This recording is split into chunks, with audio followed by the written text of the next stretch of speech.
bonjour à toutes et à tous. C'est évidemment un très grand plaisir pour moi d'accueillir ce soir le professeur Roger Maurice Bonnet. Il se trouve que j'ai eu la chance de le rencontrer dans ma carrière et que c'est quelqu'un avec qui j'ai énormément aimé travailler. Et donc, c'est vraiment un grand plaisir pour moi de le présenter. Il est d'ailleurs à peine nécessaire de présenter Roger Maurice Bonnet parce que c'est l'une des grandes personnalités du spatial international, je pense, sciences spatiales. Il a fait beaucoup pour notre discipline et son développement. Pour retracer les points principaux, donc actuellement, Roger Maurice est directeur de recherche émérite au CNRS. Il est aussi directeur honoraire de l'International Space Science Institute à Berne. Il a commencé sa carrière très tôt, puisque dès 1963, il s'est occupé du premier programme d'astronomie spatiale français en lançant des fusées depuis le Sahara. C'est un instrumentaliste au départ qui allie, je crois, très finement la science et les techniques et la technologie dans toutes ses démarches. Donc, il a été conseiller scientifique depuis l'origine de l'ESRO puis de l'ESA, dans la création des sciences spatiales européennes. Il a été directeur du laboratoire de physique stellaire et planétaire du CNRS de 1969 à 1983, donc l'un des laboratoires spatiaux français qui a compté dans le développement des sciences en France. Point le plus important, je dirais, en 1983, il est élu directeur des programmes scientifiques de l'ESA, une position qu'il va occuper pendant 18 ans et qui lui a permis de marquer vraiment le développement des sciences spatiales européennes de façon tout à fait unique et exemplaire avec la création du programme bien connu sous le nom de Space Science Horizon 2000, donc le programme Horizon 2000, qui a créé plus de 17 petites, moyennes et grandes missions scientifiques spatiales dans tous les domaines de l'astrophysique jusqu'à la planétologie et l'étude de l'environnement spatial. Quelques noms, SOHO, Cluster, XMM Newton, l'Observatoire spatial Herschel, Cassini-Huygens, Gaia et bien d'autres. Il a ensuite occupé pendant un an le poste de directeur général pour la science de l'Agence spatiale française, le CNES. Et puis, de 2003 à 2013, il occupe les fonctions de directeur exécutif de l'International Space Science Institute à Berne. Alors, Roger Maurice Bonnet est aussi évidemment très actif au niveau international. Il a été président du COSPAR de 2002 à 2010. Il est membre de nombreuses académies internationales, aussi conseiller scientifique actuellement du National Space Science Center, le bras armé de la science spatiale chinoise. Et bien entendu, aujourd'hui, c'est un très grand honneur pour nous de l'accueillir. Donc, Roger Maurice Bonnet va nous parler d'un objet qui est un véritable symbole de réussite et de succès scientifique, qui est le télescope spatial Hubble. Et je crois qu'il est temps que je lui passe la parole. Merci Roger, et puis on est à ton écoute. Merci beaucoup Michel. Je vais essayer de tenir dans le temps qui m'a été imparti, c'est-à-dire à peu près une petite heure. Mais je voudrais d'abord vous prévenir d'une chose, c'est qu'il ne faut pas attendre de moi une leçon de cosmologie. Je ne suis pas un scientifique qui travaille dans ce domaine et donc je ne voudrais pas dire de bêtises. Ce n'est pas mon domaine. J'ai simplement vécu, et c'est pour ça que je suis ici ce soir, je pense, avec Hubble, le satellite, depuis sa gestation dans les années de l'ESRO, et après de l'ESA, jusqu'à aujourd'hui. La machine m'émerveille et m'enthousiasme, je dois le dire. J'aimerais simplement aujourd'hui, ce soir, vous dire pourquoi. D'abord, qui est Edwin Hubble? Puisqu'on on donne son nom à ce télescope, et c'est fortement justifié, comme vous pourrez le voir à la fin de l'exposé. C'est un des grands astronomes du XXe siècle. Il a révolutionné notre compréhension de l'univers quand, dans les années 1920, qu'on voit ici aux commandes du télescope de 2,50 mètres du pont Wilson, il a découvert que d'innombrables galaxies de notre univers existent au-delà de la nôtre, qui toutes s'éloignent de nous. C'est une énorme invention et je pense qu'il aurait dû avoir le prix Nobel, mais c'était trop tôt pour l'obtenir. D'abord, c'est quoi le satellite Hubble? Le satellite Hubble, c'est d'abord un satellite qui est sans doute l'un des plus grands observatoires jamais lancés dans l'espace jusqu'à maintenant. Il a une envergure de 13 mètres, un miroir de 2,4 mètres. Il pèse 1 tonne environ et sa masse au lancement, c'est 11 tonnes. C'est un des objets les plus massifs jamais envoyés dans l'espace, et certainement pour l'astronomie. C'est un explorateur historique des forêts vierges de notre univers. Et c'est vrai qu'il y a beaucoup de forêts vierges dans l'univers, c'est un jeu de mots évidemment, qui méritent d'être observées et d'être découvertes, et je reviendrai dessus. Le lancement prévu en 1987, je crois, a été quelque peu déplacé dans le temps parce que c'est un instrument difficile, comme vous pourrez le voir, qui a beaucoup exigé de travail, de préparation. En fait, la réalité d'un grand télescope, ça a été quelque chose qui a intéressé beaucoup de monde. Le premier, évidemment, c'est Galiléo en 1600, qui avait fait un grand télescope de 3 cm d'ouverture. Bon, ce n'est pas très grand, mais à cette époque-là, c'était le premier. Il a été suivi dans les années de notre siècle dernier par l'Allemand Hermann Robert, qui est un jeune physicien austro-hongrois, collègue de Werner von Braun, qui s'intéresse beaucoup à l'espace et qui, dès 1923, a proposé d'envoyer dans l'espace un télescope afin de le faire sortir de l'atmosphère de la Terre qui gêne les observations, tant parce qu'elle bouge et qu'elle modifie l'impression qu'on a de ces observations, et aussi parce qu'elle bloque le rayonnement de certaines longueurs d'onde, comme l'ultraviolet en particulier, et une partie de l'infrarouge, ce qui fait perdre une grande partie de l'information qu'on veut recueillir avec ces instruments. Et celui qui est le plus proche de Hubble, c'est Lyman Spitzer, un scientifique absolument adorable, généreux, formidable, professeur à Princeton avec qui j'ai eu le grand plaisir de discuter, en particulier du Hubble Space Telescope, qui, lui, en 1946, juste après la guerre, a proposé un télescope. Les États-Unis développent un télescope de 4 mètres de diamètre, donc déjà un petit peu plus grand que le télescope dont nous allons parler ce soir ici. Il y a eu dans l'histoire de Hubble des très intéressantes images. La première, c'est qu'on a voulu se demander si ce serait bien de le poser sur la Lune. Bon, vous savez bien ce qu'il est arrivé, il n'y a pas été. On a envisagé une version qui serait récupérée par les astronautes pour changer les instruments. C'est proche de ce qui s'est passé, mais c'est différent puisqu'on a envoyé les astronautes pour changer des instruments. Je vous en parlerai un peu plus longuement tout à l'heure. On a aussi pensé envoyer d'abord un précurseur, un modèle d'essai pour tester les sous-systèmes délicats du futur grand télescope Hubble. Aucune de ces options n'a été retenue, évidemment. En 1971, la NASA travaille sur un LST, Large Space Telescope, de 3 mètres de diamètre, donc déjà un peu plus grand que celui que Hubble dispose aujourd'hui. Mais la NASA est à la recherche de miroirs moins chers, donc plus petits. Et ces observatoires se trouvent essentiellement dans l'industrie Perkin-Elmer, qui est responsable des satellites d'observation de 2,4 mètres d'observation de la Terre et qui sont compatibles avec le lancement par la navette. Donc des conditions qui ouvraient la porte totalement rapidement à la création et au développement de Hubble. En 1971, le Large Space Telescope, ramené à une dimension un peu plus raisonnable que celle qui avait été inventée par les scientifiques dont j'ai parlé tout à l'heure, se trouve ramené à une modeste appellation de Space Telescope, le ST.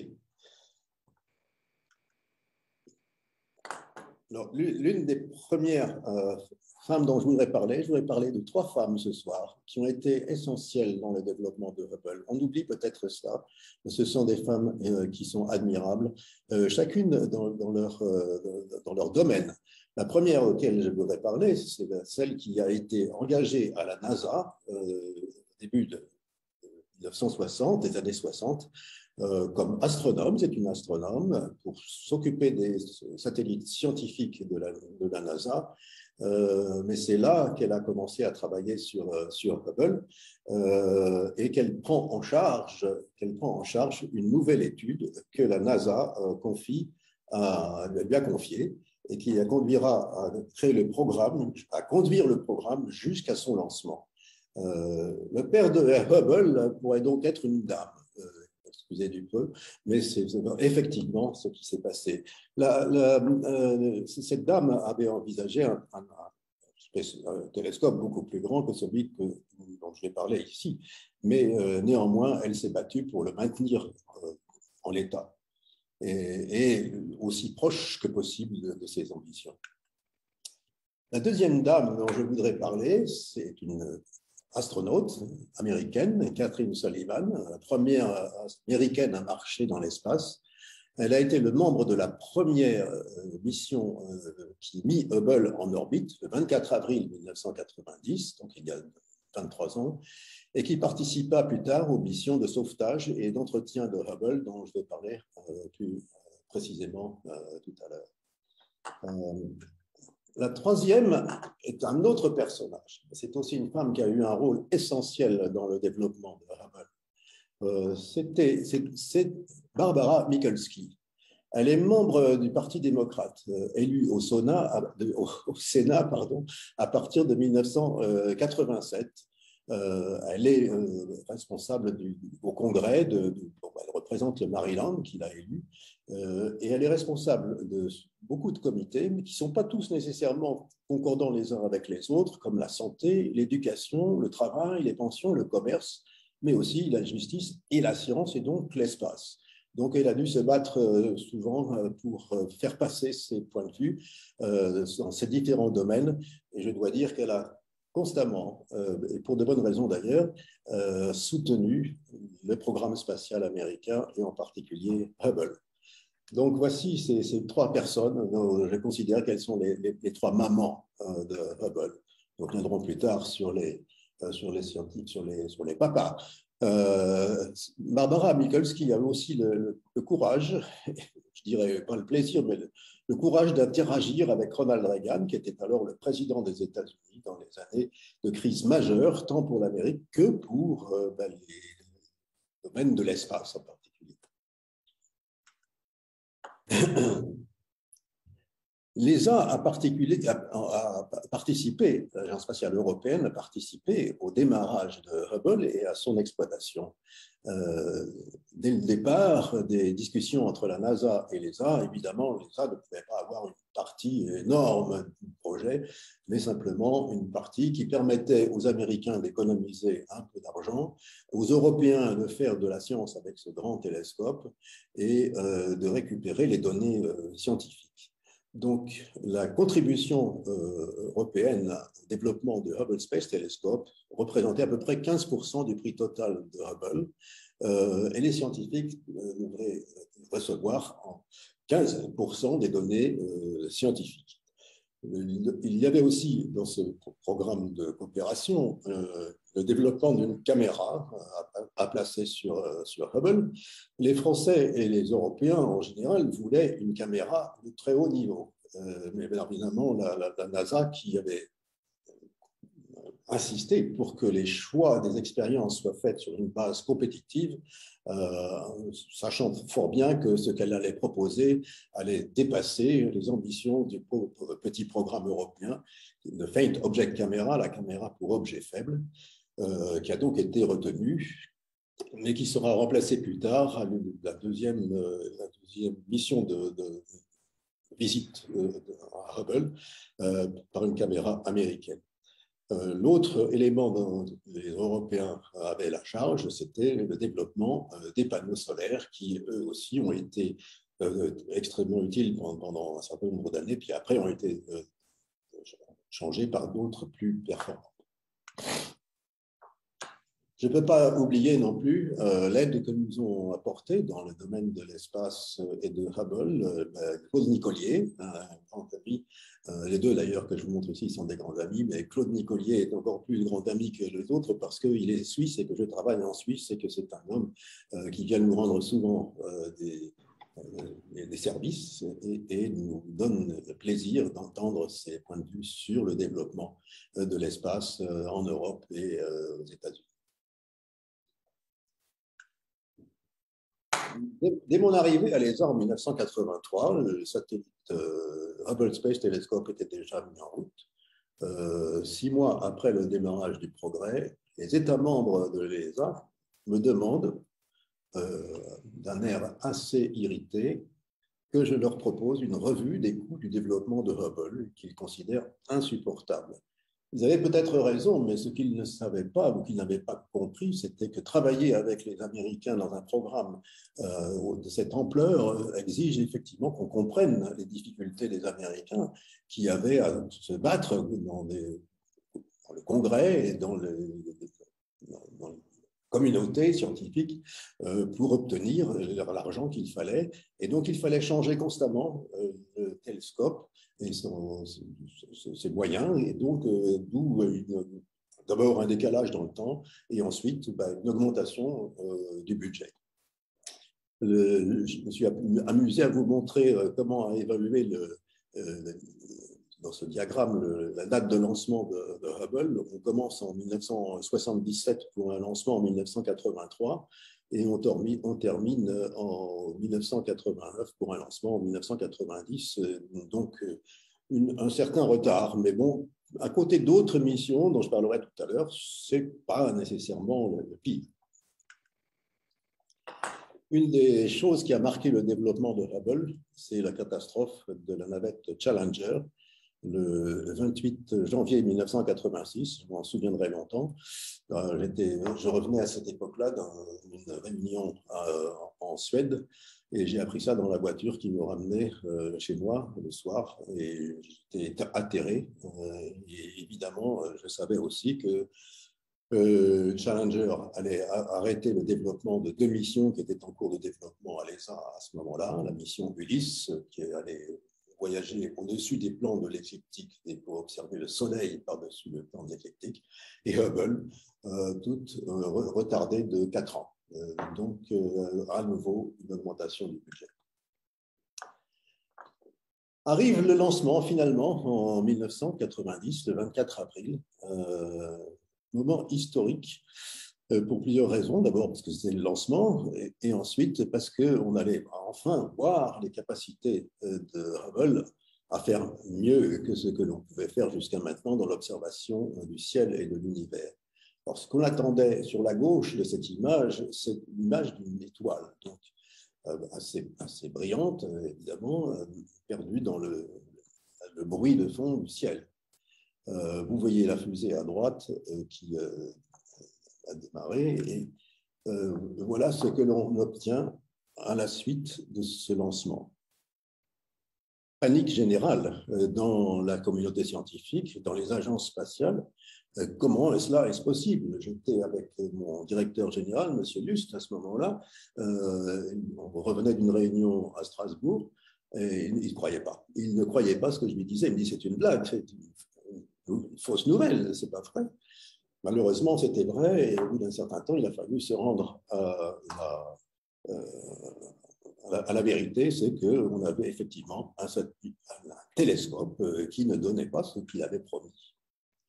Immédiatement, l'organisation de la NASA, et je vous montre ici à droite mon collègue Len Fisk, qui était à ce moment-là l'administrateur de la NASA, donc mon correspondant, j'étais là pour l'ESA, lui était là pour la NASA, qui venait juste de prendre ses responsabilités à la NASA et qui se trouve confronté à cette catastrophe. C'est qu'on considère que finalement, on comprend que le miroir du télescope est parfaitement faux. C'était d'être un des meilleurs télescopes du monde et il est parfaitement faux. Le directeur du JPL, le professeur Lou Allen, se voit chargé d'une commission d'enquête et conclut à une grossière erreur de polissage du miroir par les ingénieurs de Perkin-Elmer. On voit ici en train d'inspecter la surface du miroir principal. Donc, catastrophe générale, et il y a vraiment une impression de catastrophe, évidemment, dans la communauté scientifique. Et la NASA commence à faire des investigations et à trouver des solutions pour éventuellement corriger le défaut qui a été détecté. Alors, à ce moment-là, on fait appel aux meilleurs cerveaux de l'astronomie, de la physique et de l'optique pour voir comment on peut corriger le défaut de Hubble. Très vite, on trouve une solution. Une solution pas si facile que ça, mais qui consiste simplement à l'intérieur de Hubble, construire une image du miroir, et sur cette image du miroir, ajouter un miroir qui compense les aberrations de sphéricité du miroir principal. C'est une technique qui a été utilisée assez souvent dans certains laboratoires. Ça marche très bien. Et finalement, c'est l'option qui a été adoptée. Et le 2 décembre 1993, avec Claudine Gaulier qui était dans le vol, on a vu apparaître évidemment cet objet bizarre qui s'appelait le COSTAR, sans aucune mauvaise intention de ma part. C'était un très bon COSTAR parce qu'il avait effectivement toute la capacité de corriger le défaut de Hubble. Et ceci a été fait lors de cette opération. Et c'est toujours ce qui se passe aujourd'hui. Simplement, au cours du développement des instruments de Hubble, on n'a pas utilisé cet instrument qui est un peu lourd et difficile à monter, comme pourrait vous le dire Claude Nicollier et Jean-François Clairvoy. On a demandé à chaque instrument qui allait à nouveau être installé à bord du télescope de constituer lui-même son propre petit COSTAR individuellement pour chaque instrument. Ça a très bien marché, ça marche toujours très bien.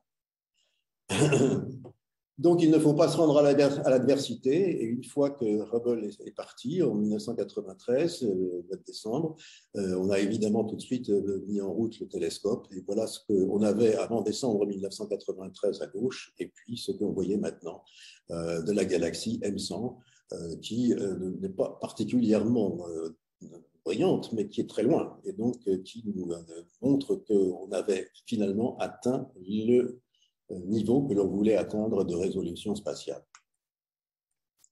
Hubble, aujourd'hui, c'est une compétence unique qui comprend un certain nombre d'éléments qu'on trouve toujours dans les satellites, mais ce qui est important ici, c'est les instruments que l'on pose sur ce satellite pour faire des observations. Alors, on a des spectrographes à imagerie, un spectromètre ultraviolet, c'est important parce qu'on reviendra plus tard sur ce point, lorsqu'on parlera du James Webb Space Telescope à la fin de mon exposé. Une caméra et un spectromètre pour le proche infrarouge, le rayonnement proche infrarouge, une caméra à haute résolution, c'est celle qui nous produit les plus belles images que l'on verra dans cet exposé, une caméra à grand champ également, et tous les systèmes de support. Donc, un très bel instrument qui va nous donner un certain nombre de résultats, et même beaucoup de résultats, ce qui fait qu'il a fallu, à un moment donné, assez vite dans le développement de Hubble, créer un institut spatial du Space Telescope. Cet institut avait pour but d'aider la communauté scientifique à utiliser le télescope Hubble. Il emploie 500 personnes aujourd'hui, une quinzaine d'astronomes européens, qui comprend aussi des gens qui s'occupent pas seulement des étoiles, mais des planètes, et 15 appartiennent à l'ESA. Cet institut a été créé peu avant le lancement de Hubble en 1990 par M. Spitzer, qui est celui dont je parlais tout à l'heure, qui avait proposé un télescope de 4 mètres au départ, un type absolument formidable, génial, et de son collègue Bob Williams, qui a été aussi pour moi un très grand ami, toujours un très grand ami, et que j'admire beaucoup pour tout ce qu'il tout ce qu'il a fait. Et ces personnes sont des grands acteurs du développement de Hubble. Et la chose magnifique que je voudrais donner, c'est ce qui a été fait dans cet institut. C'est unique. Cet institut, il a travaillé avec des artistes. On a mélangé artistes et scientifiques. D'où la beauté des images que vous voyez. Ce sont des images qui sont réelles dans le temps, dans le domaine qu'elles couvrent. Même si elles sont colorées de façon différente, elles représentent chacune une constante scientifique des objets que l'on observe. Cet institut du Space Telescope a aussi engagé des personnes qui sont chargées de la communication et des professionnels de ce domaine, des écrivains scientifiques, des peintres, des dessinateurs, des designers, comme on dit en anglais. Ils ont engagé des programmes pour l'éducation des écoles et le public et communiquer les découvertes de Hubble ainsi que des sites web. Donc, un travail remarquable qui a permis à Hubble de devenir certainement le plus remarquable des instruments spatiaux qui observent le sol, l'univers. Je vous montrerai un certain nombre de ces images du résultat de ce qui a été obtenu par Hubble. Voici ici la nébuleuse, la création, le pilier de la création qui est situé environ, j'arrive pas à le lire sûrement, un certain nombre d'années-lumière de nous. Et ce pilier sont constitués d'hydrogène moléculaire et de poussière et sont érodés par la photoévaporation de l'ultraviolet des étoiles proches et chaudes. C'est des images extraordinaires. Je les avais présentées à M. Juppé, qui était le Premier ministre, je crois, et j'avais irrité fortement les médecins qui m'accompagnaient à la visite que nous faisions avec M. Juppé, qui considéraient que ils ne pouvaient pas montrer des choses aussi jolies, et donc c'était pas joli, que c'était pas bien. Et donc j'ai pu voir que nous étions sur le bon chemin et que nous avions fait une chose magnifique. Évidemment, les images de Hubble sont connues, celle-ci est encore plus spectaculaire et c'est toujours le même processus dont je vais parler tout à l'heure. Et celle-ci qui, quand je l'ai mis, je l'ai vu, je ne l'avais pas vu auparavant. Je me suis dit, oh là là, c'est fantastique, il faut que je la montre. Et là encore, les différentes couleurs représentent soit des différences de composition chimique, soit des différences de température, soit tout autre paramètre qui peut faire dévier les différentes couleurs. En particulier, la composition chimique, comme vous le verrez plus tard, joue un rôle très important dans la façon dont on montre les images des robots. La chose la plus extraordinaire que j'ai vue dans le Hubble, c'était l'étude du champ profond de Hubble. C'est une idée qui est venue à l'esprit de Bob Williams, dont je parlais tout à l'heure, qui a voulu, il était directeur du Space Telescope Institute, il avait donc le droit à un certain nombre de données d'observation, il les a utilisées pour faire quelque chose qui faisait rigoler tout le monde. Par exemple, observer le ciel à l'endroit où on ne voit rien, où on ne voit pas, de signaux, on ne voit pas d'étoiles, on ne voit pas de galaxies, on ne voit pas rien, le noir total. Et il a pointé une caméra, en d'autres termes, il a fait un temps de pause de 100 jours. 100 jours, grâce à la stabilité du télescope et à sa capacité à être extrêmement stable, il a pu pointer le télescope dans la même région la plus sombre du ciel et regarder au bout de 100 jours ce qu'il a obtenu.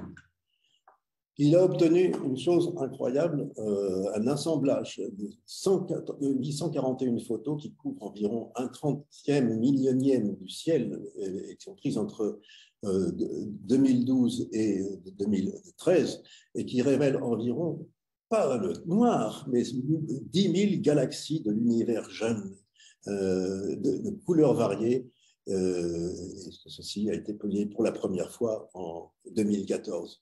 Donc, une découverte qui est essentielle parce qu'en fait, ce qu'on découvre avec le Hubble, en passant le temps qu'il faut pour prendre des photos d'aussi faible intensité, eh bien, on découvre que notre univers est fait essentiellement de galaxies. Tout ce que vous voyez là, ce sont les voies lactées d'autres endroits du ciel que la nôtre, et chacune d'entre elles porte en elle des milliards d'étoiles. Donc, c'est fabuleux. Évidemment, ça nous donne une idée du travail qu'il y a à faire pour analyser toutes ces données. Alors, après avoir regardé l'ensemble du ciel, les scientifiques se sont dit, mais regardons un petit peu ce qui se passe autour de notre propre galaxie, autour de notre propre l'endroit où nous vivons. Et là, l'idée était que, éventuellement, au centre de notre galaxie, il devait y avoir une forme masse assez importante pour que les étoiles puissent tourner autour et maintenir la galaxie dans une position où elle tenait. Elle ne s'éloignait pas, elle tenait. Et donc, on a fait cette opération qui a été faite en partie grâce aux scientifiques, et surtout grâce aux scientifiques, non pas de Hubble cette fois-ci, mais du grand télescope du Chili, qui a permis de regarder le centre galactique, le centre de notre galaxie, dans le Sagittaire, Sagittaire A étant l'objet que l'on voulait observer. Et ce que l'on a fait, c'est qu'on a fait comme quand on observe le Soleil, quand on observe les planètes autour du Soleil, elles se déplacent selon les lois de Kepler. Eh bien, les scientifiques allemands et américains ont dit on va faire la même chose, on va regarder ce qui se passe au centre de la galaxie pendant plusieurs années. Et donc, vous voyez sur la droite une partie de ce que je voulais vous montrer, qui est le déploiement de l'étoile du Sagittaire, qui s'appelle SG1 et qui a été SG2, pardon, qu'on voit sur la partie gauche des clichés ici, et on voit qu'elles suivent ces étoiles autour de la galaxie du Sagittaire, autour du Sagittaire A, comme selon les lois de Kepler. Donc, on a affaire à un objet qui est capable, comme le Soleil est capable de retenir les planètes, qui est capable de retenir les étoiles. D'où l'idée que l'on voit effectivement un trou noir. Un trou noir, c'est cette énorme quantité de matière qui est si grande et si lourde que même la lumière n'arrive pas à en sortir. Néanmoins, comme les planètes et les objets qui sont autour du trou noir sont attirés par le trou noir, ils se rencontrent, ils se connectent, ils se cognent et donc ils émettent beaucoup de lumière à ce moment-là. Donc le trou noir n'est pas nécessairement un trou noir, mais il est noir parce que la lumière qui est à l'intérieur ne peut pas en sortir. En revanche, il attire beaucoup de choses qui font de la lumière. Donc, c'est toujours un peu difficile d'expliquer ça, mais j'espère avoir été suffisamment clair pour vous le faire comprendre. Et ce que l'on a trouvé dans cette observation, c'est que le trou noir qui se trouve au centre de notre galaxie est un trou noir supermassif qui masse de plus d'1 million de masses solaires, donc quelque chose d'assez extraordinaire. Et voici ces 3 chercheurs, Roger Penrose, britannique, Reinhard Genzel, un ami aussi, allemand, et Andrea Guest, des États-Unis, qui ont fait ces observations et ont obtenu, il y a 2 ans, le prix Nobel pour ces travaux sur les trous noirs. Et ce qui fait que maintenant, on trouve des trous noirs partout, absolument partout, grâce à Hubble. Par exemple, dans la constellation de la Vierge, on a trouvé un trou noir. On le voit comme ça parce qu'on voit qu'il est cette masse brillante au centre, c'est vraisemblablement le trou noir, entouré de figures un peu plus sombres qui sont en fait les étoiles qui se déplacent autour du trou noir, la matière qui se dépose autour du trou noir, du centre de cette galaxie. Toutes les galaxies, apparemment, grâce aux travaux dont j'ai parlé tout à l'heure et des prix Nobel de 2020, toutes les galaxies possèdent des trous noirs. Alors, l'image précédente est assez extraordinaire. Ça, vraiment, elle m'a stupéfait. Je ne la connaissais pas. C'est dans la préparation de l'exposé que j'ai trouvé cette image. je ne revenais pas. C'est une image, c'est le cœur de l'amas globulaire NGC 6397. Ce numéro, cette chose ne vous dit rien, mais on l'a trouvé autour d'un endroit où on trouvait qu'il y avait beaucoup de masse. Donc il devait y avoir un énorme trou noir. Donc on est allé observer cet endroit. Et qu'est-ce qu'on a trouvé? Ce n'est pas un énorme trou noir, mais beaucoup de petits trous noirs, tous au même endroit. Ils ne sont pas si petits que ça, mais il y en a une vingtaine quand même. Donc les trous noirs sont absolument partout et on les voit ici, on les reconnaît ici. Là, on reconnaît aussi le travail des scientifiques et des ingénieurs du Space Telescope Institute qui ont tracé un cercle noir, là où il y a le trou noir, mais on voit toutes ces images qui sont là, sont entourées d'étoiles qui tournent autour, d'objets qui tournent autour du trou noir. C'est là qu'est la signature de la présence du trou noir. Et c'est ce qui nous permet en effet de dire que les trous noirs sont une grande partie de notre univers. Je vais vous parler maintenant de la mort des étoiles, puisqu'on a parlé tout à l'heure avec de la formation des étoiles, de ce qui leur arrive lorsqu'elles ont utilisé tout leur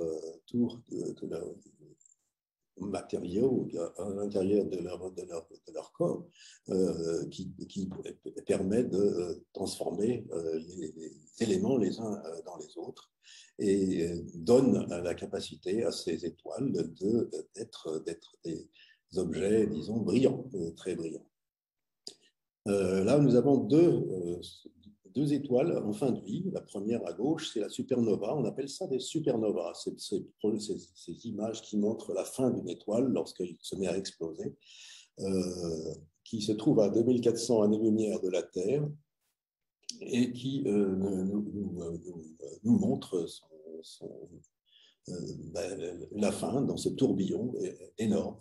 Une autre nébuleuse très connue, c'est celle du Crabe, qui on voit ici sur l'image à droite de l'exposé, qui est le résultat de 24 clichés obtenus à différentes dates. Là encore, on a regardé le même objet pendant beaucoup de temps pour recueillir le maximum d'informations.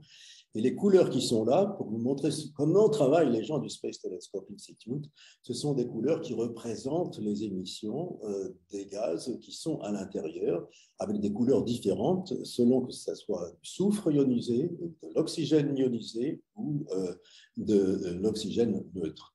Donc, rien n'est faux dans ces images-là, mais simplement la couleur montre une information supplémentaire qui nous permet de voir quels sont les principaux éléments qui les conduisent. Supernova dite de la fourmi, elle porte bien son nom, comme vous le voyez, elle est justement nommée et elle se trouve, elle, à une distance de 3000 à 10 000 années-lumière. Une des découvertes, à mon avis, les plus essentielles de Hubble. Je suis, comme je vous l'ai dit, pas un homme du métier mais il me semble important de vous montrer cette chose qui est absolument unique.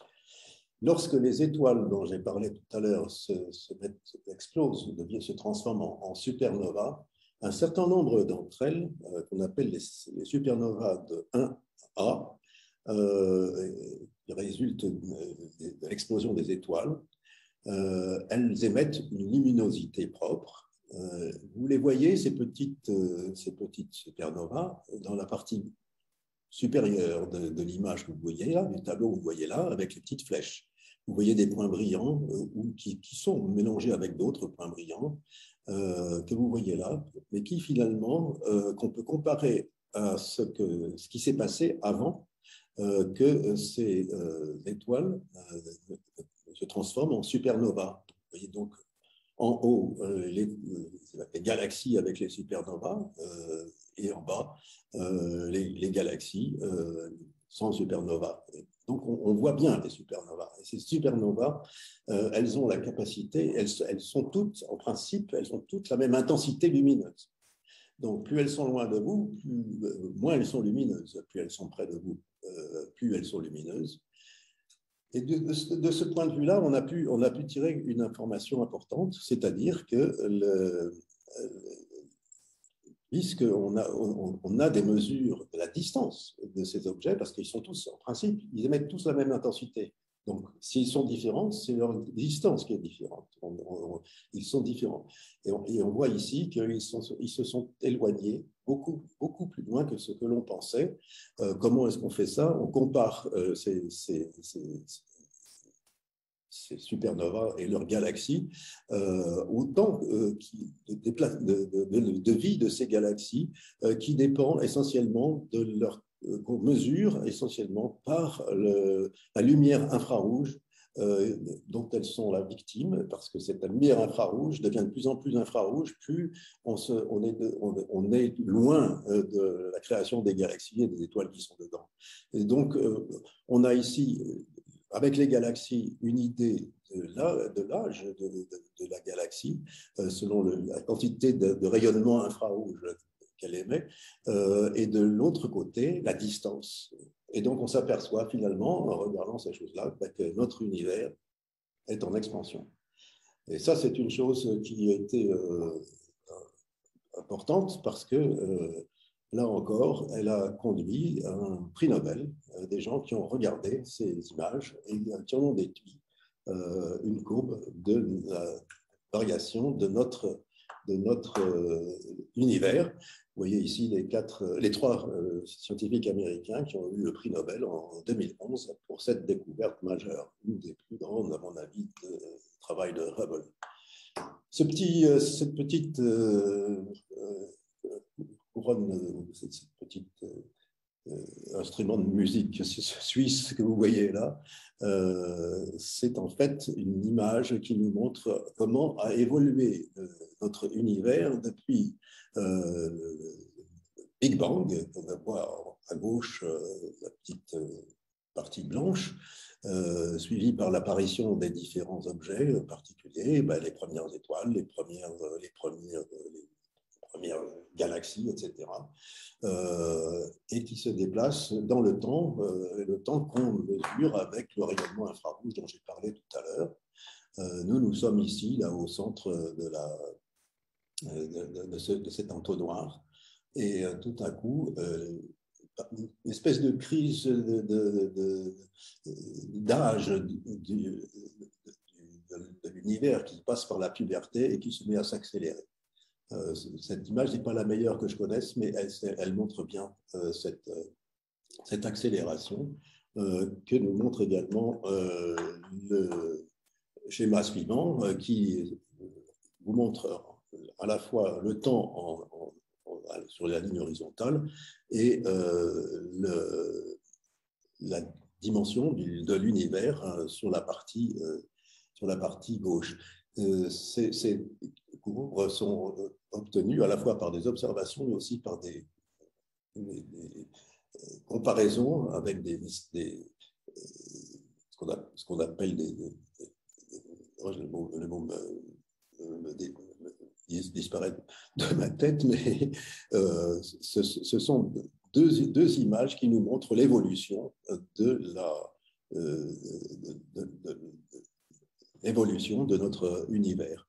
Alors, selon que notre univers contient un certain nombre d'éléments, il peut soit continuer à se développer gentiment, or on vient de voir qu'il se développe en augmentant par rapport à une courbe qui est celle qu'on imaginait auparavant, ou une qui conduit à une disparition, à une explosion finale de l'univers.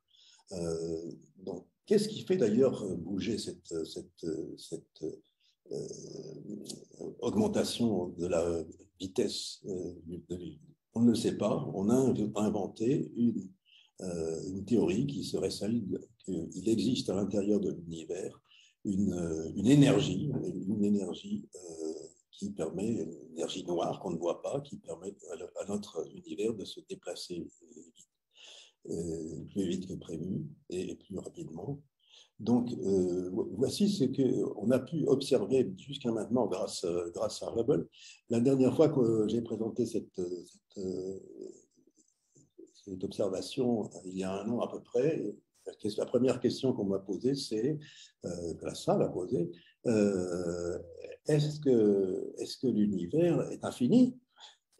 Alors, je vais vous citer la phrase de mon... Je dirais que ce n'est pas mon grand ami, mais c'est certainement quelqu'un que j'apprécie et que j'observe et que j'admire, et qui disait « Deux choses sont infinies, l'univers et la bêtise humaine. Mais en ce qui concerne l'univers, je n'en suis pas encore certain. Je n'en ai pas la certitude absolue. » Donc, il ne disait pas que l'univers ne pouvait pas s'étendre indéfiniment. En revanche, la bêtise humaine, elle, est infinie. Je vais passer très rapidement sur ce point, mais grâce à Hubble et à ses télescopes et à ses miroirs et à ces spectrographes qui sont à l'intérieur et qui permettent de mesurer la composition de l'atmosphère des étoiles que l'on observe, et qui, lorsqu'elles sont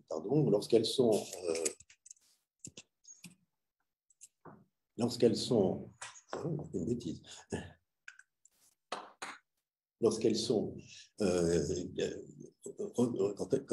autour d'elles tournent des planètes qui sont là. Ces planètes absorbent une partie de la lumière de l'étoile, et donc les compositions chimiques du rayonnement qui provient de l'étoile et celle qui provient des planètes qui tournent autour vous donne une idée de la composition chimique des pseudo-planètes, des planètes qui sont en train de se former. Alors, on n'est pas allé encore bien loin dans ce domaine, mais c'est un domaine qui va être l'objet de très, très nombreuses observations dans le futur par d'autres satellites que le satellite Hubble.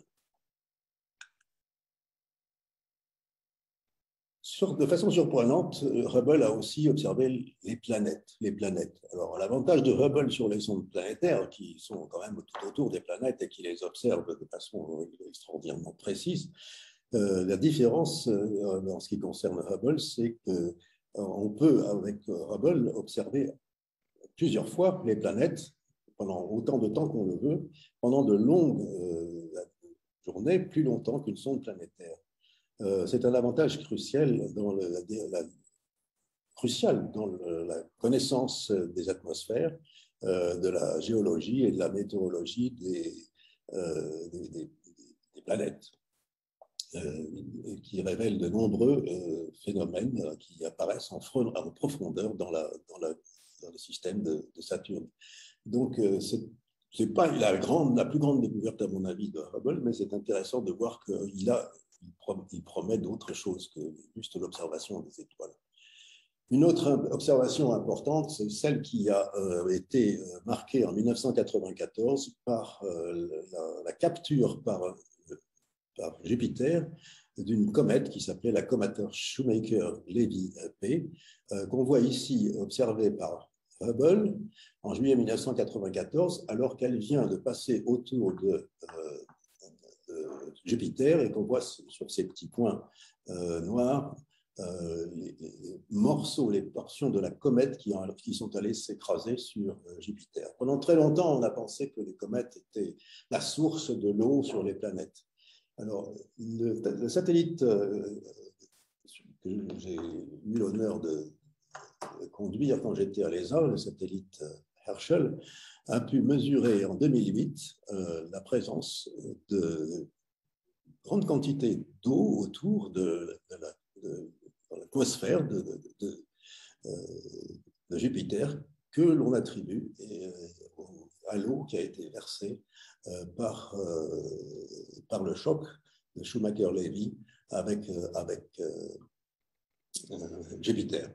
Donc, c'est une très jolie expérience qui a été faite. Et bon, on ne pourra pas la refaire de très longtemps, mais c'était intéressant de voir que finalement, l'attraction par les planètes des comètes est un moyen pour elles de recevoir l'eau dont elles ont besoin pour éventuellement développer la vie plus tard. Une autre découverte d'une, disons, importance pas aussi importante que celle pas aussi impressionnante que celle que j'ai indiquée tout à l'heure, c'est qu'en regardant Pluton, on s'est aperçu qu'il y avait une supplémentaire lune de Pluton, qu'on appelle P5, qui a été découverte grâce à la capacité de Hubble de regarder précisément, avec beaucoup de résolution, les objets faibles.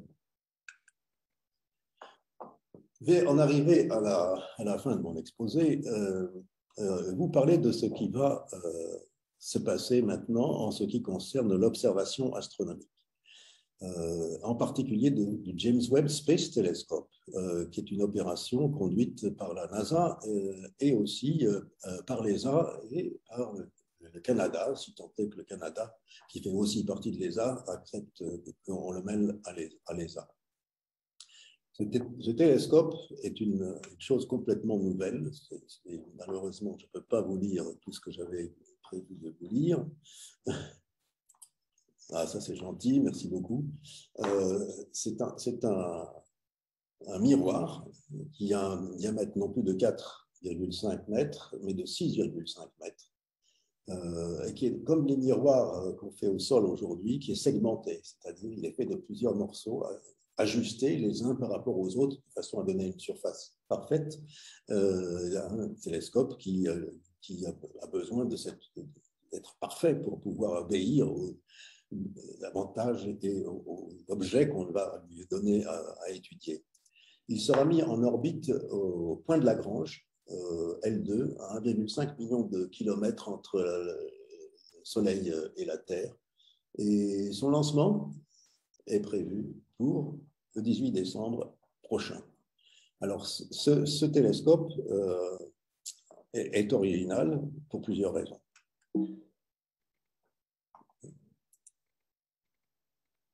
La première, c'est que quand j'étais encore à l'ESA, à la fin des années 1990, je me suis vu présenter par la NASA la coopération possible entre l'ESA et la NASA du développement de ce télescope. Alors, ce que l'on m'avait dit à ce moment-là, c'est que c'était en 1998 que le télescope serait lancé en 2009. C'est-à-dire 13 ans plus tard. Qu'il ne coûterait pas plus à peu près 1,5 milliard de dollars. J'ai regardé l'interlocuteur de la NASA et je lui ai dit, je ne le crois pas. Elle dit, vous avez le droit de ne pas le croire, mais surtout ne le dites à personne. Alors, le résultat que vous voyez ici, c'est une courbe qui a été faite par les Américains eux-mêmes, qui montre en abscisse le projet de lancement, la date du lancement envisagée et en hauteur des différentes augmentations du budget. Donc, une opération, là encore, extrêmement impressionnante, que seuls les États-Unis peuvent engager, compte tenu du coût de ces missions, mais qui montre à quel point c'est difficile quand on observe avec des objets aussi importants et qu'on les développe de façon aussi dédiée, que l'on puisse faire des choses avec pas beaucoup d'argent. Il faut vraiment beaucoup d'argent pour faire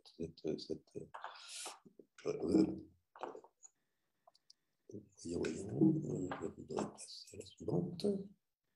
Alors, qu'est-ce que sera la contribution de l'Europe à ce James Webb Space Telescope? En ce qui concerne la contribution européenne, d'abord, un ensemble d'instruments. Alors, ce qui caractérise le James Webb Space Telescope par rapport à Hubble, c'est que tous les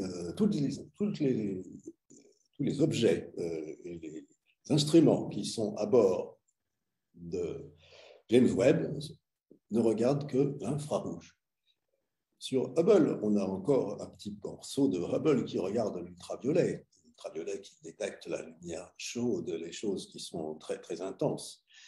Ici, on regarde l'univers froid, qui est donc l'univers très proche du Big Bang, donc d'où une idée de regarder de donner une priorité à ces instruments.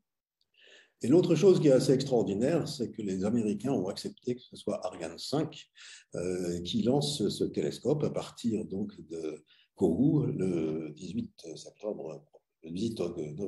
décembre prochain, et qui a été accepté et qui est effectivement une très belle économie de dépenses pour les Américains. Donc, là encore, la communauté européenne et américaine s'entendent très bien et font, je l'espère, obtenir des résultats remarquables avec cet instrument qui ne devrait pas se faire attendre trop longtemps.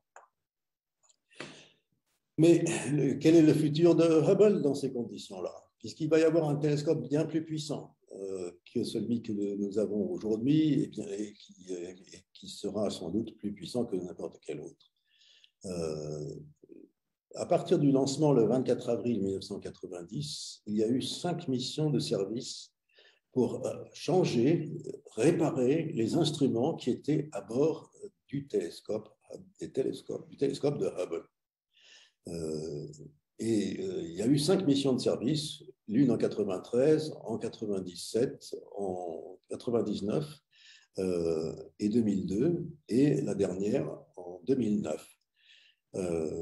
Entre 2002 et 2009, il y a eu une petite catastrophe, évidemment. C'était, comme vous vous souvenez peut-être, la catastrophe de Columbia, qui a vu son retour sur Terre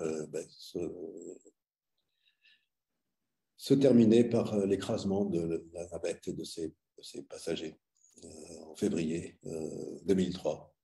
Donc là encore, un retard important dans Hubble, mais évidemment, ceci est de peu d'importance quand on voit la perte de ces personnes qui étaient déviées et qui étaient parties enthousiastes une fois de plus travailler sur Hubble. Après 2009, dernière mission européenne, aucune autre mission supplémentaire n'a été prévue. Cependant, un des problèmes que l'on rencontre avec Hubble, c'est son orbite, une orbite assez basse, à 500 km de distance de la Terre, qui est donc encore dans une atmosphère résiduelle de la Terre et donc soumise à un frottement, un freinement par l'atmosphère de la Terre. Et cette atmosphère fait finalement que le télescope se baisse de plus en plus, jusqu'à brûler dans l'atmosphère. Donc, si on veut maintenir le Hubble pendant un certain temps, il faut le remonter au-dessus de l'atmosphère, car l'atmosphère le fait tomber. Donc, ces opérations scientifiques ont été effectuées jusqu'en 2009, mais après cela, ça a été la fin, on ne pouvait plus. Donc, on peut encore utiliser Hubble en espérant qu'il ne va pas tomber trop vite. Ça dépend un peu de la composition de l'atmosphère terrestre, ça dépend un peu aussi de l'activité solaire. On peut espérer qu'il va durer le plus longtemps. Les opérations scientifiques sont donc dans ce cas-là envisagées jusqu'en 2026. Après quoi, il faudra se libérer de Hubble, hélas, entre 2030 et 2040, peut-être, Hubble sera déorbité et ramené à la surface de la Terre en petits morceaux. Mes conclusions sont les suivantes. Depuis 30 ans, je trouve que Hubble demeure le plus grand télescope spatial en opération aujourd'hui, qui nous offre le plus perçant et le plus précis regard sur l'univers et son évolution. Il nous offre les plus belles et les plus riches images des objets de l'univers, des planètes jusqu'aux galaxies les plus lointaines, des étoiles depuis leur naissance jusqu'à leur fin, des trous noirs monstrueux et l'étonnante accélération de l'expansion de l'univers il y a 4 milliards d'années attribuée à la mystérieuse énergie noire. Grâce aux astronomes du monde entier, il restera dans l'histoire comme une magnifique réussite du génie humain. Je vous remercie pour votre attention et si vous avez des questions, je suis d'accord et prêt à y répondre. Merci. Eh bien, un grand merci au professeur Roger Maurice Bonnet pour ce magnifique exposé. Donc, merci Roger de nous avoir entraînés dans l'aventure de cet incroyable télescope. Il y a eu effectivement beaucoup de questions en ligne, sachant qu'il est difficile que tout le monde s'exprime puisqu'on a eu jusqu'à 160 auditeurs. Et je tiens à signaler qu'une bonne partie des questions ont trouvé leur réponse déjà sur le chat, grâce en particulier à Claude Nicolier qui est en ligne. Donc, je voulais le remercier très, très chaleureusement, ainsi que Georges Mélan, un autre éminent astronome suisse, qui sont également en ligne. Voilà. Donc, Roger, je peux t'énumérer les questions peut-être, puis tu verras si tu souhaites parler ou aussi dialogué avec Claude Nicollier. Il y avait une question sur d'abord la nature du défaut du miroir au départ. Quelle était exactement l'erreur qui a été commise pour cet énorme problème d'aberration optique? Ah, je veux bien répondre à ça parce que c'est assez extraordinaire quand même. Je ne me suis pas étendu sur cet aspect-là de la chose. C'est que les ingénieurs qui ont testé après le polissage et la construction du télescope, si le télescope répondait aux spécifications qui lui avaient été imposées, ont utilisé un instrument d'étalonnage qui était, lui, faux. Ils le savaient, mais comme ils étaient habitués plutôt à développer des satellites d'observation militaire, ils n'ont pas nécessairement trouvé que c'était une catastrophe. Et ce qui est grave, c'est qu'ils ne l'ont pas dit. Ils ne l'ont pas dit. Tout ça, je ne l'ai pas inventé. Ça se lit dans l'énorme et très intéressant rapport fait par la commission d'enquête de l'accident, dirigée par le directeur de JPL. Et c'est assez invraisemblable d'en être arrivé là. Donc, il y a eu le résultat, c'est qu'il y avait un petit défaut, pas très grand, mais qui suffisait à ternir la qualité des images que l'on voulait observer, un défaut comment ça s'appelle, de polissage et le mot m'échappe malheureusement. Le miroir était trop plat, si vous voulez. Une aberration de sphéricité, voilà le mot que je cherchais. Et c'est cela qui a conduit à obtenir ces images pas très bonnes des étoiles qu'on cherchait à observer. Je me suis demandé d'ailleurs à un moment donné, puisqu'on pouvait corriger ce défaut avec un petit miroir à l'intérieur du télescope, pourquoi est-ce qu'on ne pourrait pas construire n'importe quel miroir à bord du télescope et puis après le corriger? Vous pouvez imaginer que ça doit coûter encore plus cher que de faire ce qui a été fait sur Hubble. Donc il vaut mieux faire ce qui a été fait, malheureusement et heureusement, sans erreur, parce que sinon, ce n'est pas la peine. Voilà. Et l'amplitude de l'erreur est effectivement très très petite. Hein. Claude Nicollet a écrit 2 microns, oui, c'est tout petit. 2 microns sur 2,4 mètres de diamètre. Voilà, c'est ça, exactement. Voilà. Il y avait des questions plus factuelles sur quel type de télescope, donc le montage, on va dire, l'orbite de Hubble également. Je ne sais pas si tu l'as dit. L'orbite de Hubble, c'est une orbite sphérique, circulaire autour de la Terre, à 500 km, un peu plus de 500 km, ça dépend des moments, comment il a été remonté ou pas. 500 km de distance de la Terre. C'est une orbite simple. D'accord. Alors, une question également intéressante, parce que c'est un véritable exploit. Comment fait-on pour pointer un télescope sur des temps de pause aussi longs que ceux qui ont été utilisés pour le champ profond, par exemple, avec la précision nécessaire? C'est assez, je dirais que c'est pas assez facile, mais c'est pas trop difficile, à condition d'avoir un satellite qui soit parfaitement stable pour pouvoir pointer toujours dans la même direction et avoir un instrument d'observation comme les miroirs qui sont à bord de Hubble, de façon à constamment programmer la direction d'observation à une précision extrêmement fine en fonction du temps et en fonction de la position du satellite de la Terre et de son placement dans l'orbite. Alors, je voudrais dire que les observations faites par le scientifique de cette époque, ce sont des observations qui ont été faites sur plusieurs orbites, des centaines d'orbites qui ont permis de regarder toujours le même objet. Donc, ce n'est pas une orbite, c'est beaucoup d'orbites. Le résultat, vous avez vu ce que c'était assez fabuleux.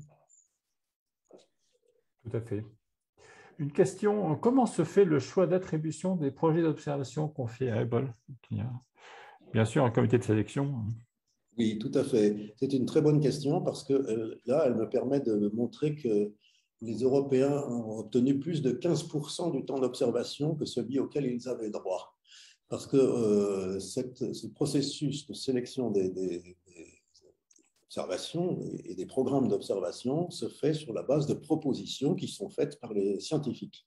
Ces propositions sont analysées par un comité de pairs qui regarde si ces observations sont valables, si elles sont adaptées à Hubble, si elles n'ont pas déjà été faites, enfin, tous les éléments qu'on peut mettre en avant pour, en effet, démarrer les choix qui seront faits.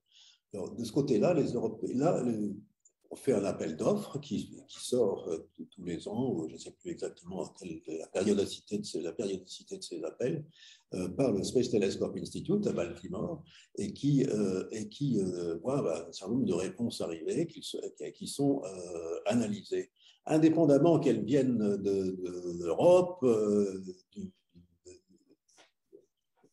Japon ou d'autres pays, et on les retient sur la base de leurs valeurs scientifiques. Et c'est là que je voulais en venir, c'est qu'en fait, les Européens sont pas si mauvais que ça, puisqu'ils ont obtenu beaucoup plus que les 15% de ce à quoi ils avaient droit. Donc c'était un très grand succès pour l'Europe. Merci. Je vais privilégier les questions qui n'ont pas encore trouvé de réponse sur le chat. C'est un peu arbitraire, mais pour l'efficacité. Une question très intéressante. La fin de vie de Hubble est prévue donc à la fin de la décennie, comme tu l'as dit. Peut-on espérer conserver des moyens d'observation du même ordre avec les plus grands télescopes terrestres, cette fois-ci, munis d'optiques adaptatives et utilisés éventuellement en réseau, puisqu'on sait qu'au sol, on va construire des télescopes de la taille de 30 mètres et plus. Je ne suis pas sûr que j'ai bien compris la question. Alors, la question, est-ce que les télescopes géants au sol, je résume, vont permettre de, en quelque sorte, remplacer Hubble et fournir des performances équivalentes et aller plus loin? Les ELT, par exemple, les télescopes de 39 mètres de l'ESO, ainsi de suite. C'est évident qu'il ne faut pas faire dans l'espace ce qu'on peut faire au sol. Mais si on a fait Hubble, c'est qu'on ne pouvait pas faire autrement. Et que si on fait JWST, le James Webb, c'est aussi qu'on n'a pas au sol les éléments qu'il faut. En revanche, au sol, on a des choses qu'on n'a pas sur l'espace. Au sol, on peut coupler plusieurs télescopes les uns aux autres par le processus d'interférométrie, où on fait interférer les observations d'un télescope à un autre, etc., ce qui donne des images d'une précision extraordinaire, et que ça, Hubble ne pouvait pas faire. Et c'est comme ça, d'ailleurs, qu'on a pu observer, grâce au VLT, le Very Large Telescope de l'ESO au Chili, on a pu observer, mesurer les trous noirs de notre galaxie, ce que Hubble n'avait pas pu faire de lui-même dès le départ. Merci beaucoup. Une question d'un ami de l'ICI, Vittorio De Falco. Merci, thank you, Vittorio, being online.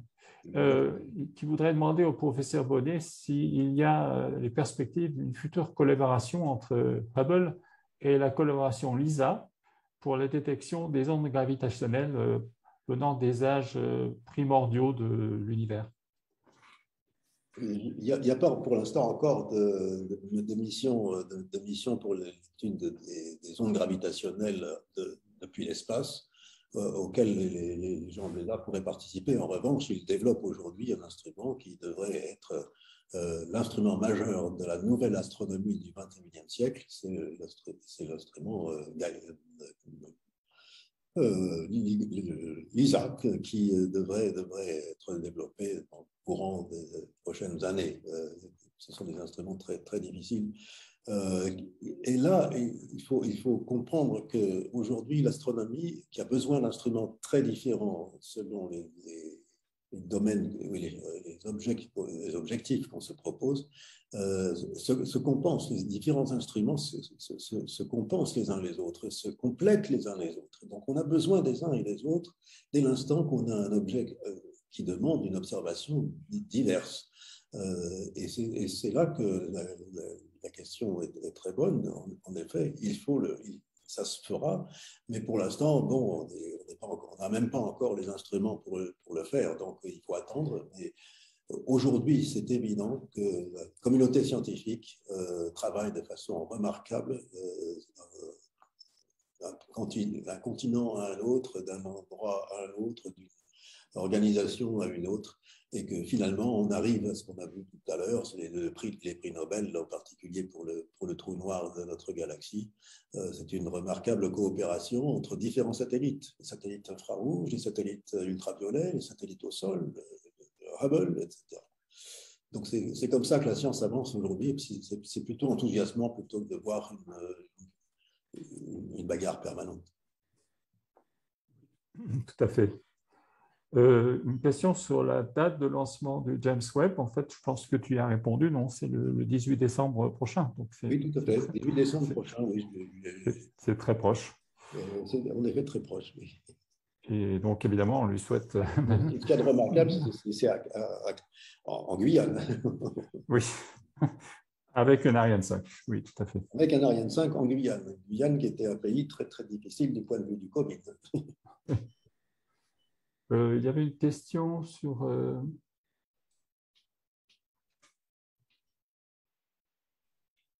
Hubble vient de découvrir un coin sombre. Pensez-vous qu'il n'y a rien d'autre? J'avoue que je ne comprends pas bien la question. Je pourrais répondre qu'il en a vu beaucoup. Voilà. Il en a vu beaucoup. Qu'il a identifié comme étant essentiellement des trous noirs qu'on observe et qu'on détecte grâce aux effets d'attraction qu'ils ont sur les étoiles qui sont autour et qui tournent autour. Donc, les scientifiques et les artistes du Space Telescope Institute ont mis une plaquette noire au centre de ce trou noir. Parce que, bon, on ne gâche rien en faisant ça. On voit simplement que les trous noirs dont on pensait qu'ils étaient uniques à un certain endroit s'avèrent être beaucoup plus puissants aussi s'ils se serrent la main, si je peux dire. Très bien. Une autre question sur le James Webb, peut-être pour conclure. Donc, il sera lancé dans 2 mois. Quelle est la date prévue de mise en service effective? Je ne suis pas capable de répondre à cette question. Je ne suis pas impliqué dans le programme. Donc je ne peux pas vous le dire. Il suffit de demander à l'ESA, ils vous le diront, ou à la NASA. Très bien. Je ne sais pas s'il y a d'autres questions. Il y avait des questions sur la couleur, avec des réponses, mais oui. Peut-être on peut dire un mot. Oui, tout à fait. Il y a eu une réponse en ligne de Georges Mélan sur la couleur des images présentées par le Hubble Space Telescope était, on va dire, naturelle. Donc Georges Mélan, qui était en ligne, a expliqué qu'en fait, il y avait 3 filtres et qu'on utilise ces 3 filtres, jaune, bleu et rouge, pour restituer des images qui sont des couleurs réelles. Autant. C'est exact, c'est exact. C'est magnifique.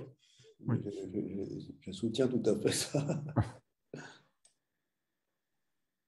Et peut-être, je ne sais pas si vous m'entendez. Merci Georges, oui, avec plaisir. Oui, peut-être qu'il est intéressant de dire que Hubble observait dans quantité de longueur d'onde du visible, mais que le James Webb Space Telescope, lui, aura en fait des images qui seront entre guillemets en fausse couleur, puisqu'elles seront toutes dans l'infrarouge. Et donc, on n'aura pas la possibilité de créer des images en couleur réelle. Elles seront probablement tout aussi belles que celles de Hubble, mais elles auront de fausses couleurs. Oui, donc c'est dommage, mais bien sûr, c'est de l'infrarouge. Merci beaucoup, Georges. Peut-être on pourrait demander à Claude Nicolier, s'il est encore en ligne, de dire quelques mots, puisque c'est quand même un des grands acteurs de cette aventure. Oui, je suis toujours en ligne. Merci, Claude. Un grand merci à Roger pour cette magnifique présentation sur ce trésor dans l'espace. Je viens de le mettre sur le chat. C'est un véritable trésor pour les astrophysiciens et pour le public. Pour les astrophysiciens, parce qu'on apprend tellement de choses sur les processus physiques dans l'univers. Pour le public, parce que les images sont tellement belles. Les images sont magnifiques. Il y a des images qui ont été publiées récemment sur un objet de Air Big Arrow avec des jets de couleur bleue et parfaitement rectilignes à partir d'une étoile naissante. Il y a eu de très belles images aussi de l'antigravitationnel avec des quasars qui sont représentés autour d'une galaxie de grande masse avec l'effet de l'antigravitationnel. Il y a vraiment des images qui sont splendides, encore une fois, par leur contenu scientifique, mais également par leur beauté. Merci, Roger. Merci à toi. Bon, je crois qu'on ne peut pas avoir de meilleurs mots de la fin que ceux que Claude Nicolet vient de prononcer. Donc, s'il n'y a pas d'autres questions, si, il y en a peut-être encore. Les photos de disparition d'étoiles en supernova semblent statiques. Comment peut-on en connaître l'évolution dans le temps, sachant que l'échelle de temps est sans doute très différente? Oui, ce sont des instantanés quand on voit les supernovae. Ce sont des images qui sont prises sur des objets qui ne sont pas nécessairement à la même distance les uns des autres. Oui. Ils sont même parfois éloignés. Donc, le déplacement dans l'infrarouge, le rayonnement de ces étoiles avant qu'elles n'explosent permet de décider de voir où dans l'histoire elle se place. Donc ça nous donne une espèce d'âge de l'explosion. Et puis, alors, ce qui sort de cette explosion, c'est-à-dire la supernova qui est brillante, elles sont toutes brillantes de la même façon, selon qu'elle est plus ou moins sombre par rapport aux autres, on peut mesurer leur distance les unes par rapport aux autres et donc voir s'il y a eu une accélération, les plus faibles étant signifiant qu'effectivement, on est allé beaucoup plus vite qu'on ne pensait le faire. Merci beaucoup. Bon, je pense qu'il est temps de peut-être conclure et remercier encore chaleureusement Roger Maurice Bonnet pour ce magnifique exposé. Je crois qu'il nous a montré que l'astronomie est à la fois beaucoup de techniques extrêmement rigoureuses, que c'est une discipline passionnante. On a entendu la façon dont les astronomes vivent cette passion et puis que bien sûr ça nous fait tous rêver, je crois. Donc merci Roger, et puis je vais passer la parole à Jean-Claude pour nous parler des prochaines conférences. Jean-Claude, tu n'as pas ouvert ton micro. Ah voilà, ça y est, vous m'entendez. Je disais, après avoir suivi cette magnifique conférence, je voulais aussi vous annoncer nos prochains rendez-vous. Le prochain est le 26 octobre, et ça sera Michel Tonini, donc aussi, qui nous parlera d'explorateur de l'espace. Donc, ça sera une vue de l'espace sous l'aspect opérationnel d'un astronaute qui a participé à plusieurs missions. Et le deuxième rendez-vous que nous avons sera le 30 novembre, alors dans un registre complètement différent, par André Bord, et qui nous parlera d'un sujet d'actualité dont on entend parler beaucoup, qui sont les petits véhicules aériens électriques. Voilà, bonne soirée à tous et à bientôt, à la prochaine réunion, à la prochaine conférence. Au revoir.